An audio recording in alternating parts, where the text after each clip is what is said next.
Happy Wednesday po sa ating lahat. Ako si Benison Estareja. Sa ngayon po patuloy pa rin ang pag-ihip ng mainit na easterlies o yung hangin po na nagmumula dito sa may Pacific Ocean. Medyo basa po ang easterlies na ito kaya't asahan po sa mga susunod na oras ang mataas na tsansa ng mga pag-ulan dito sa may silangang bahagi po ng Visayas and Mindanao.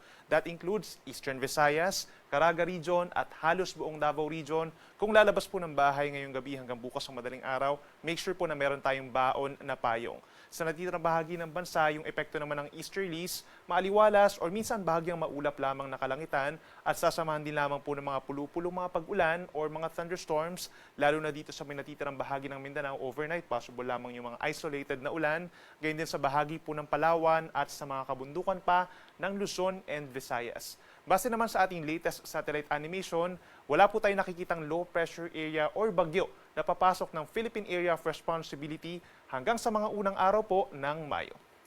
Bukas, sa huling araw po ng Abril, that's Thursday, asahan pa rin ang mataas na tsansa ng ulan sa may eastern section ng Mindanao, Caraga Region and Davao Region. Umaga pa lamang mataas na ang tsansa ng ulan, yan po ay dahil pa rin sa easterlies or silanganin. Habang natitirang bahagi ng Mindanao, mula tanghali hanggang hapon, partly cloudy to mostly cloudy skies na at may tsansa din po ng mga pulu-pulo lamang ng mga pag-ulan at mga thunderstorms na usually nagtatagal ng hanggang 1 oras. Temperatura natin sa may Cagayan de Oro hanggang 32 degrees Celsius, sa may Zamboanga and Davao naman mas mainit bukas hanggang 34 degrees Celsius. Sa ating mga kababayan po sa Palawan, fair weather conditions naman ang mararamdaman. At meron lamang po mga pulu-pulong mga pag-ulan, lalo na doon sa mga kabundukan. But for Visayas, yung eastern portions pa rin po ang pinakamataas ang tsansa ng ulan. Umaga pa lamang may tsansa na ng pag-ulan sa may Eastern Samar, Leyte and Southern Leyte, habang sa natitirang bahagi ng Visayas, sa umaga fair weather conditions, bahagyang maulap, minsan maulap ang kalangitan at may tsansa lamang po ng mga saglit na ulan at mga localized thunderstorms, lalo na po sa timog na bahagi ng Cebu and Negros Island. Temperatura natin sa Puerto Princesa, mainit po bukas hanggang 34 degrees Celsius. Karamihan naman ng mga lugar po sa may Visayas, hanggang 32 degrees Celsius ang air temperature pagsapit ng tanghali. At sa ating mga kababayan po sa Luzon, kabilang ang Metro Manila, by tomorrow, araw po ng Thursday, katulad pa rin na weather conditions as today sa maraming lugar, partly cloudy to cloudy skies sa umaga. Madalas po maaliwalas ang kalangitan, sa tanghali na nanatiling mainit lalo na sa mga kapatagan at sa dakong hapon hanggang gabi. Pinsan lang may kumukulimlim na panahon lalo na po sa may Bicol Region, Ilocos Region and Cordillera Administrative Region, habang nananatiling maliit pa rin po ang tsansa ng mga pag-ulan sa natitirang bahagi ng Luzon. For Metro Manila, range of temperature mula 25 hanggang 35 degrees Celsius, habang mainit pa rin po dito sa may Cagayan and Isabela for Tuguegarao hanggang 37 degrees Celsius. Patuloy na paalala ng pag-asa dito sa mga kababayan po natin sa Luzon, ugaliin pa rin ang pag-inom ng tubig at kung lalabas po ng bahay from 10 a.m. to 4 p.m., make sure na meron tayong baon na payong, sombrero or pamaypay para maiwasan po yung pagkahilo or panghihina.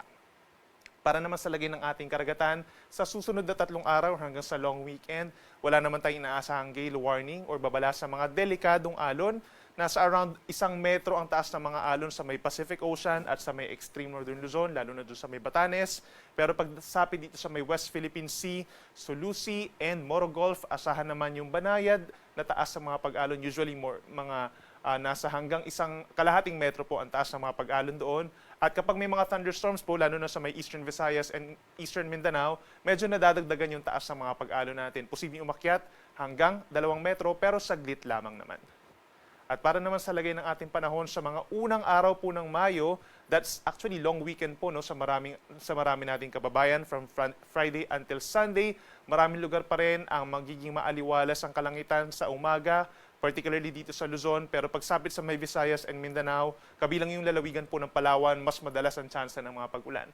So, speaking of Palawan, dito sa Luzon po, pagsapit po ng Friday and Sunday, mataas ang tsansa ng mga pag-ulan, lalo na sa may central and southern portion. So, yung mga mamamasyal po doon, make sure na meron tayong baong payong kung lalabas po ng bahay.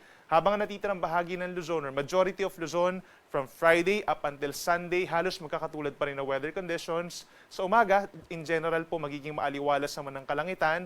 At pagsapit ng tanghali, mainit at maalinsangan pa rin na panahon, lalo na po sa mga syudad at sa mga kapatagan at yung malapit po sa mga beach. Habang pagsapit ng hapon, may mga ilang lugar po dito sa may parting Cordillera region, sa mga kabundukan, dito sa may Ilocos region, sa may Cagayan Valley at Bicol region, ang magkakaroon ng mga isolated lamang na ulan at mga thunderstorms. For Metro Manila, posible pang umakyat sa 36 degrees ang air temperature pagsapit ng linggo, habang sa may Baguio City naman, presko pa rin ang panahon mula 17 to 25 degrees Celsius. Sa ating mga kababayan po sa may Visayas, mababawasan yung mga pag-ulan pagsapit po ng Friday at tanging dito na lamang sa may Southern Leyte, habang natitirang bahagi fair weather conditions. Pero pagsapit ng weekend, yung Sabado at Linggo po, asahan na mas maraming lugar ang magkakaroon muli ng mga pag-ulan.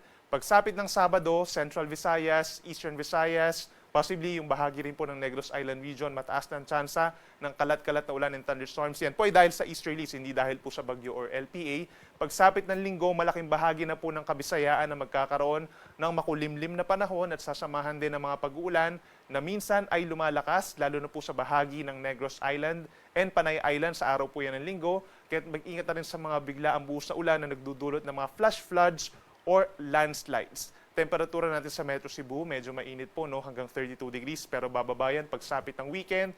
Ganyan din dito sa may Tacloban at sa Iloilo, bababa ang temperatura pagsapit ng Linggo.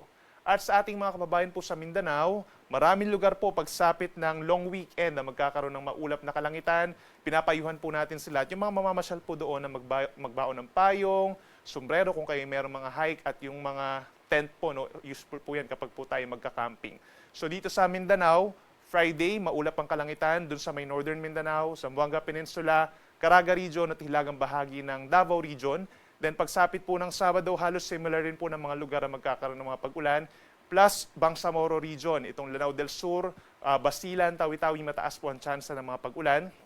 Then pagsapit po ng Linggo, tanging dito na lamang sa may northwestern side ng Mindanao, Zamboanga Peninsula, Northern Mindanao, Basilan pa rin, Lanao del Sur, Maguindanao provinces, mataas po ang tsansa ng mga pag-ulan dahil pa rin sa easterlies o yung hangin na silanganin, kaya't mag-ingat din po sa mga banta ng mga pagbaha at pagguho ng lupa, lalo na't maaring everyday po, almost everyday within the next few days, magkakaroon po ng mga pag-ulan doon. Ang ating sunset, 6:30 ng gabi mamaya at ang sunrise bukas, 5:34 ng umaga. Yan muna latest mula dito sa Weather Forecasting Center ng Pag-asa. Ako muli si Benison Estareha na nagsasabing sa anumang panahon, Pag-asa ang maganda solusyon.